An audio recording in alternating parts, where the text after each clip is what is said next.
भारतीय प्रतिभा का लोहा पूरी दुनिया मानती है और अब दुनिया के सबसे अमीर आदमी एलोन मस्क ने भी इस बात पर मोहर लगा दी है। दरअसल हाल ही में ट्विटर कंपनी के नए सीईओ पराग अग्रवाल को स्ट्राइप कंपनी के सीईओ पैट्रिक कोलिजन ने बधाई देते हुए लिखा कि गूगल, माइक्रोसॉफ्ट, अडोब, आईबीएम, पालो अल्टो नेटवर्क्स और अब ट्विटर जैसी ग्लोबल टेक्नोलॉजी कंपनियों की कमान भारतीय मूल के लोगों के हाथ में है। और इसी बात पर रिएक्ट करते हुए एलोन मस्क ने लिखा कि अमेरिका को भारतीय टैलेंट का फायदा मिल रहा है। गाइस, कहा यह भी जाता है कि अगर हमारे सारे प्रोफेशनल भारतीय देश वापस आ जाएं तो अमेरिका अपनी आधी ताकत खो देगा। गाइस, इंडिया के इस टैलेंट के बारे में आपका क्या ख्याल है कमेंट सेक्शन में जरूर लिखेगा और एक अमेजिंग कमेंट को हम लोग पिन करेंगे और आपको जीतने का मौका मिल सकता है एक अमेजिंग प्राइज। मिलता है अगली वीडियो में।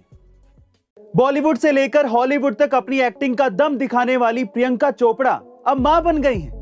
लेकिन सवाल यह है कि प्रियंका चोपड़ा की प्रेगनेंसी की कोई भी फोटो सोशल मीडिया पे आई ही नहीं, तो फिर अचानक से प्रियंका चोपड़ा मां कैसे बन गई?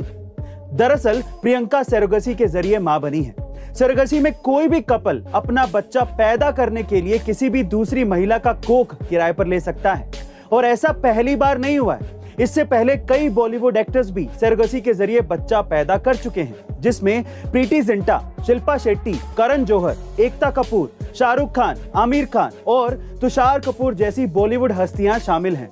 चलो, प्रियंका जैसे भी मां बनी हूं, उनको हमारी तरफ से ढेरों शुभकामनाएं। ऐसी अमेजिंग वीडियोस के लिए शेयर, सब्सक्राइब एंड लाइक। अगली वीडियो में 26 जनवरी को हमारे देश में गणतंत्र दिवस मनाया जाता है क्योंकि इसी दिन 1950 को हमारा संविधान लागू हुआ था।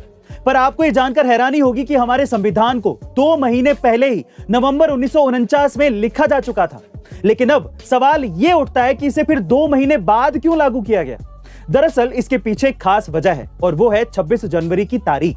यह तारीख पहली बार साल 1930 में खास बनी थी क्योंकि 1930 में इसी दिन इंडियन नेशनल कांग्रेस ने भारत को पूर्ण स्वराज घोषित किया था और रावी नदी के किनारे पहली बार तिरंगा झंडा फहराया गया था। तब लोगों से यह अपील की गई थी कि 26 जनवरी को ही स्वतंत्रता दिवस मनाया जाए, लेकिन ऐसा नहीं हुआ क्योंकि देश असल में 15 अगस्त 1947 को आजाद हुआ था।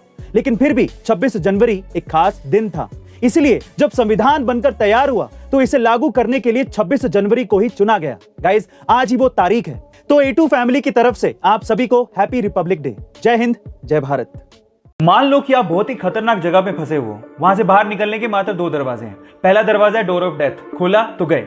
दूसरा दरवाजा है डोर ऑफ फ्रीडम, खोला तो आजाद। लेकिन आपको नहीं पता कि किस दरवाजे के पीछे क्या है। अब उन दरवाजों के आगे 2 गार्ड खड़े हैं। पहला हमेशा सच बोलता है, दूसरा हमेशा झूठ बोलता है। लेकिन आपको यह भी नहीं पता कि कौन सच्चा कौन झूठा। अब वहां से बाहर निकलने के लिए आपको यह आजादी है कि आप हर एक गार्ड से मात्र एक सवाल पूछ सकते हो। अब मेरा सवाल यह है कि आप हर एक गार्ड से क्या पूछो कि आपको पता लग जाए कि डोर ऑफ फ्रीडम यानी बाहर निकलने का रास्ता कौन सा है। 10 सेकंड का टाइम देता हूं, फटाफट से जवाब दो।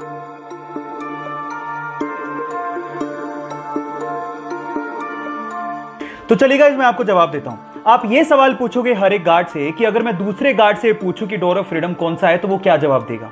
मजे की बात है कि दोनों के दोनों डोर ऑफ डेथ की तरफ इशारा करेंगे और बस उसके जस्ट अपोजिट वाला डोर डोर ऑफ फ्रीडम का है। अगर अभी भी आपको समझ में नहीं आया तो चैट सेक्शन में लिखना, मैं दोबारा बता दूंगा। गाइस, अपनी बेटी की प्राइवेसी को लेकर विराट और अनुष्का हमेशा से बेहद प्रोटेक्टिव रहे थे और वे नहीं चाहते थे कि उनकी बेटी की तस्वीर लोगों के सामने आए। लेकिन भैया, इतने बड़े सेलिब्रिटी की बच्ची कैमरे से ज्यादा दिन कहां बचने वाली थी। और ऐसा ही कुछ हुआ साउथ अफ्रीका के केपटाउन में, जहां भारत और साउथ अफ्रीका के क्रिकेट मैच के दौरान अनुष्का के साथ जैसे ही उनकी बेटी वामिका ने पापा विराट को चीयर करने के लिए ताली बजाई तो कैमरामैन ने तुरंत अपना कैमरा वामिका की ओर कर दिया और वामिका को कैमरे में कैद कर लिया। जिसके बाद तो क्या ही था, जिसके बाद ये फोटो सोशल मीडिया पर आग की तरह फैल गई। गाइस, क्या आपने भी इन वायरल फोटोज को देखा है? हमें कमेंट सेक्शन में जरूर बताइएगा और ऐसे ही अमेजिंग इंटरेस्टिंग वीडियोस के लिए लाइक, शेयर और सब्सक्राइब करना ना भूलें। मिलते हैं अगले वीडियो में। 1970 में नेस्ले कंपनी ने जापान में कॉफी बेचना शुरू किया, लेकिन तब वो अपने इस बिजनेस में बुरी तरह असफल हुए। वजह ये थी कि जापान के कल्चर में लोग चाय को बहुत पसंद किया करते थे, इसलिए वो कॉफी के स्वाद से जुड़ नहीं पा रहे थे। लेकिन इसके बाद नेस्ले ने कुछ ऐसा किया कि जापान का पूरा कल्चर ही बदल दिया। दरअसल नेस्ले ने कॉफी फ्लेवर की एक कैंडी लॉन्च की, जिसके कारण जापानी लोगों को कॉफी के टेस्ट की आदत लग गई, जिसके बाद कॉफी पूरी तरह से जापान के कल्चर का हिस्सा बन गई और आज 50 साल के बाद जापान हर साल कॉफी पर 1.5 लाख करोड़ खर्च करता है और इस तरह जापान में सबसे बड़ी कॉफी कंपनी नेस्ले बन गई। अब हमारे YouTube के वीडियोस YouTube से भी पहले देखें हमारी A2 ऐप पर। लिंक डिस्क्रिप्शन बॉक्स में गिवन है। Download right now.